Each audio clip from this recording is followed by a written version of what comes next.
Bismillahirrahmanirrahim. Assalamualaikum warahmatullahi wabarakatuh. Halo semuanya, kami dari kelompok 3 mata kuliah Kimia Teknik yang beranggotakan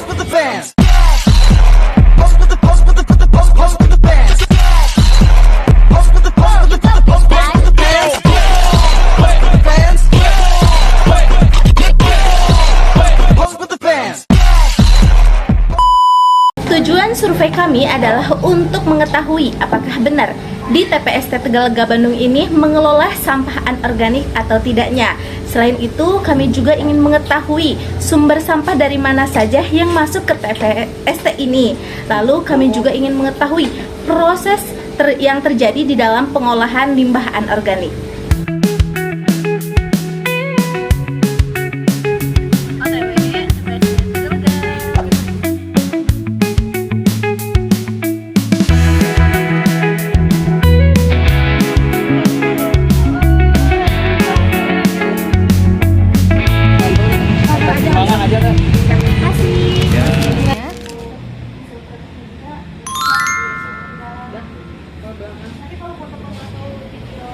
Kami ucapkan terima kasih kepada pihak PST Tegalega Bandung yang telah berkenan untuk memberikan waktunya.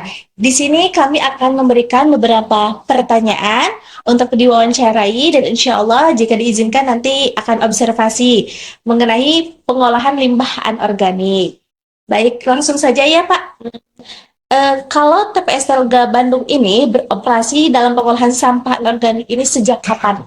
Kalau TPS ini beroperasi sejak awal tahun 2025 di bulan Januari, itu masa pendampingan selama 6 bulan, dan setelah itu dari bulan Agustus itu mulai beroperasi di bawah DLH. Jadi mulai beroperasi itu di bulan Agustus Ya, di bawah DLH. Nah, kalau banyak volume sampah anorganik yang diterima per harinya itu berapa Pak kira-kira? Untuk kapasitas kita ditarget untuk mengolah sampah 25 ton per hari. 25 ton Ya. per hari. Dengan komposisi 20 ton organik, 5 ton anorganik. 20 ton Organik, organik, 5 ton anorganik. 5 ton organik, anorganik. Berarti 25 ton per hari ya volumenya. Baik, lanjut. Kalau latar belakang ide atau inisiatif dari pengembangan metode pengolahan ini bagaimana, Pak? Kalau ini tuh sebenarnya proyek dari Kementerian PUPR kan. Jadi saya di sini admin belum tahu latar belakang di sininya tuh. Nah, itu awalnya proyek dari Kementerian PUPR buat menanggulangi penumpukan sampah di Kota Bandung. Dari Kementerian apa itu? PUBN, PUPR. PUPR, PN, PR, Pak. PUPR. PR. Boleh tahu Pak singkatan dari PUPR? Saya kurang paham. Nah, Dinas Perhubungan. Dinas Perhubungan. Jadi mungkin untuk Bapak sendiri belum terlalu tahu latar belakang dari ide ini atau inisiatif ini. Tapi secara garis besar latar belakangnya diinisiasi dengan pengurangan tumpukan sampah di Kota. Nah, Pak, kalau limbah anorganik apa saja yang diolah atau diproses menjadi bahan bakar? Kalau di sini sebenarnya proses lanjutan ya, karena proses awalnya ada di TPST-nya yang seret untuk anorganik. Jadi anorganik di sini itu hanya dari satu pintu, yaitu dari TPST yang seret yang sudah diolah terlebih dahulu di sana, kemudian dikirim di sini untuk dijadikan produk akhir yaitu RDR. Produk akhir RDR. Refuse Derivative Fuel. Itu terbentuk dari apa, Pak? Itu tuh pengganti batu bara. Oh, kayak batu bara gitu. Aslinya dari ya? sampah, cuma buat pengganti batu bara, buat ngepres penggunaan batu bara yang berlebihan. Oh, baik. Mungkin itu 4 pertanyaan dari saya. Selanjutnya dari teman saya, Pak. Betul. Baik Pak, selanjutnya, apakah sebelum diolah bahan baku itu diperiksa komposisi kimianya terlebih dahulu? Karena kan proses konversi dari bahan anorganik itu ke bahan bakar ada yang dinamakan dengan proses pirolisis. gitu. Apakah ada terlebih dahulu pengecekan komposisi kimianya? Kalau di sini untuk pengecekan komposisi nggak ada, karena kan di sini kita nerima hasil Tadi ya. pengolahan. Iya, gitu. Kalau mesin atau alat apa saja Pak yang dipakai dalam proses pengolahan menjadi produk akhir? Untuk kedua lens sebenarnya sama, cuma beda spesifikasi aja. Spesifikasi. Yang pertama untuk lens anorganik ada mesin sentris untuk memisahkan residu di sampah LP dari olahan yang seret tersebut. Kemudian ada mesin magnetic separator untuk menarik residu-residu kayak besi, logam, dan lain-lain. Kemudian masuk mesin shredder. Shredder itu untuk, kan itu dari yang shred itu lembaran-lembaran besar kan, Oh iya. kemudian dikecilkan jadi ukuran kurang lebih 3 cm di mesin shredder itu. Kemudian nanti ada mesin blower untuk menyedot si sampah LP ke apa yang saya sebutnya itu kerangkeng atas. Nanti ada kerangkeng di sebelah sana atas untuk kemudian si sampah tersebut dimasukkan ke mesin crusher untuk dicacah yang lebih halus. Jadi ada 4. Ya, ada 4 mesin. Kemudian Pak, apa boleh dijelaskan lebih detail proses ataupun step by step dari awal, misal dari pengumpulan, kemudian tadi pemilahan sampah sampai ke produk akhir? Untuk di line anorganik, pertama kita menerima input sampah dari TPST yang seret tersebut, kemudian masuk mesin sentris, organik sentris melalui konveyor, dan kemudian itu ada pemisahan residu dan di LP yang akan diolah. Dari sana akan masuk ke magnetic separator untuk penarikan residu logam, kemudian masuk mesin shredder dan ditarik ke blower ke atas, kemudian dicacah lebih halus menggunakan mesin crusher. Berarti seperti tadi dari fungsi-fungsi alatnya ya? Iya. Si prosesnya teh. Kemudian kira-kira berapa lama proses ini berlangsung untuk menjadi sebuah produk di TPST Tegalega? Untuk proses itu tergantung produk juga kan, kadang ada produk basah, ada yang kering juga. Cuma waktu itu pernah melakukan pencatatan tuh sekitar berapa ya?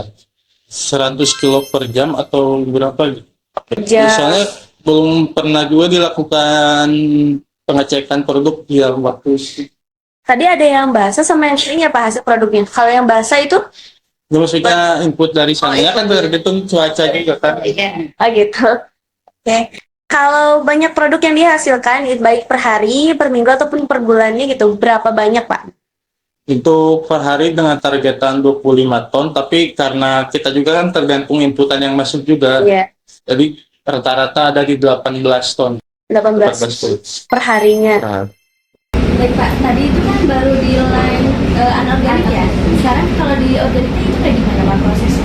untuk organik kan sampah organik kita cuma nerima dari sampah taman, kebanyakan ranting dan daun.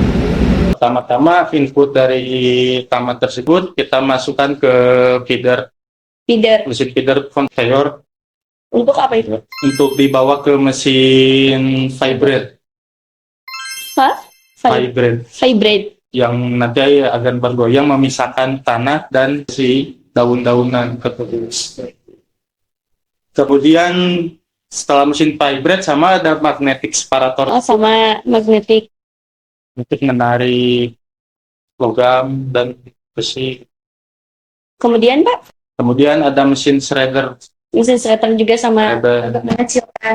ya untuk dicacah. Nah bedanya kalau di anorganik kan ada mesin blower, Iya, di kita di di organik itu nggak nggak ada. Oh gitu. Jadi si organik itu ya dari shredder itu bisa langsung jadi produk Oh, bisa langsung produk. atau bisa masuk lagi si crusher organik Oh gitu. untuk dicacah jadi lebih halus kayak pasir kalau di organik. Oh gitu. Baik, dilanjut saya ya. Untuk zat kimia di sini apa ya sih yang digunakan kalau boleh tahu untuk pengolahan limbah itu? Untuk pengolahan sampah di sini kita tidak ada menggunakan zat kimia, Tidak ada. jadi semuanya alur proses mekanik. Kemudian untuk bagaimana untuk pengolahan untuk memastikan agar polusi udara tidak tercemar dengan adanya limbah ini? Kalau untuk polusi udara di sini kan nggak ada proses pembakaran ya. Ya, Jadi bisa dikatakan di sini tidak ada polusi udara, cuma polusi bau mungkin ada. polusi, Pak. Apakah itu ada cara mengatasinya, Pak? Mungkin untuk Mengurangi mengatasi polusi bau itu kita mendaburkan kapur menabung apa? doromit gitu di bahan bakunya ataupun di input sampahnya agar baunya tidak kemana-mana. Oke. Itu aja, Pak, karena tidak ada bahan kimia yang digunakan di sini. Jadi cuma 2 aja. Silakan. Nah, kemudian Pak, selanjutnya dari hasil penjualan bahan bakar ini apakah menjadi pemasukan tambahan bagi TPS, Pak? Kalau untuk penjualan sebenarnya ini tuh maksudnya ke dinas lingkungan hidup lah. Kalau orang TPS tuh nggak tahu masalah penjualan si produknya, itu berhubungannya obstaker sama si dinas lingkungan hidupnya. Tapi untuk penjualan ini biasanya kita mengirim produknya itu ke pabrik-pabrik semen sama pabrik-pabrik tekstil sekitar. Ini bikinnya di produk di lokal apa sampai ke luar negeri? Untuk TPST ini sepertinya masih lokal. Aku melanjutkan teman-teman saya yang telah melakukan wawancara. Untuk pertanyaan selanjutnya, wawancara akan dilaksanakan oleh saya sendiri. Nah, untuk pertanyaan selanjutnya, kalau boleh tahu, siapa yang menerima produk bahan bakar ini? Apakah ini disalurkan ke industri lokal seperti pabrik batu bara, industri pengeringan, atau bahkan pabrik tekstil? Kalau yang menerima produk ini ya seperti disebutkan tadi ada pabrik tekstil sama pabrik semen. Cuma kebanyakan kita ke pabrik semen karena pabrik tekstil kapasitasnya itu terbatas, jadi sekali pengiriman udah langsung perlu di tekstil. Kalau tekstil berarti lebih terbatas ya. Ya. Jadi ada batasannya ya kalau tekstil. Jadi kalau semen mah terbuka luas. Iya. Baik, untuk pertanyaan selanjutnya, biasanya kalau mengelola TPS yang sebesar ini pasti ada tantangannya ya, Bapak. Nah, kalau tantangan terberat dalam mengolah sampah anorganik di sini, kira-kira apa? Kalau tantangan terberatnya mungkin kalau dilihat dari kacamata H3 dari safety-nya. Oh, sepertinya. Karena kan lingkungan kotor banyak bakteri, seperti debu kecil halus itu bisa menyebabkan kayak asma, penyakit pernapasan. Jadi itu seperti untuk kesehatan ya, kesehatan pengelola. Tapi untuk mesinnya, apakah ada tantangan dari mesinnya? Kalau untuk mesin paling ketika sampahnya itu basah jadi ngejam jenis itu nggak bisa ngolah sampah secara cepat. Jadi agak delay gitu, Lambat lah. tapi tidak akan merusak ke mesin gitu kalau misalkan sampahnya posisinya guys. Udah cuma prosesnya aja lah. Lebih lambat. Terus kalau kering juga masalah di debu. Jadi kalau kering pun ada hambatan gitu, ada kendalanya. Debu jadi banyak kalau Baik, pertanyaan selanjutnya, nah manfaat proses ini terhadap lingkungan dan pengurangan sampah kota gimana Pak? kalau jelas bermanfaat secara signifikan kan, karena di sini dengan target 25 ton mengurangi tuntutan sampah yang awalnya kan itu dibuang ke TPA Sarinjeping. Iya. Dan sekarang bisa diolah untuk jadi produk dan dijual. Jadi pada akhirnya pengurangan tumpukan sampah yang dikirim ke TPA itu akan berkurang secara signifikan.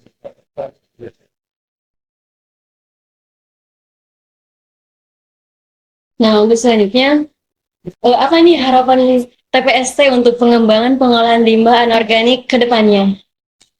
Harapannya ya berjalan lebih baik lagi, baik segi dari operasional dan pengeluaran barang poros tekniknya lebih lancar lagi. Baik, mungkin itu saja pertanyaan wawancara dari saya. Nanti sebelumnya saya serahkan lagi kembali ke moderator.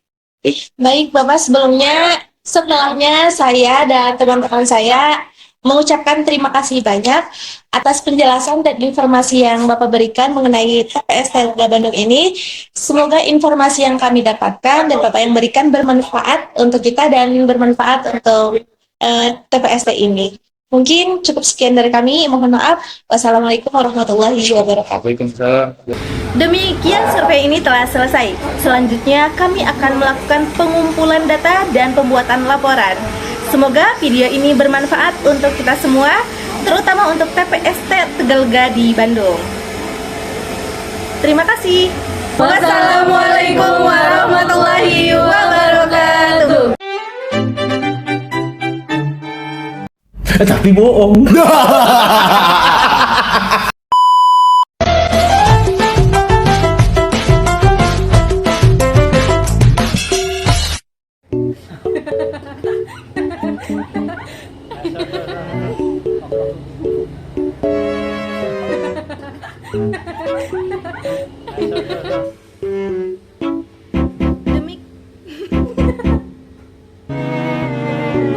Kamil aku.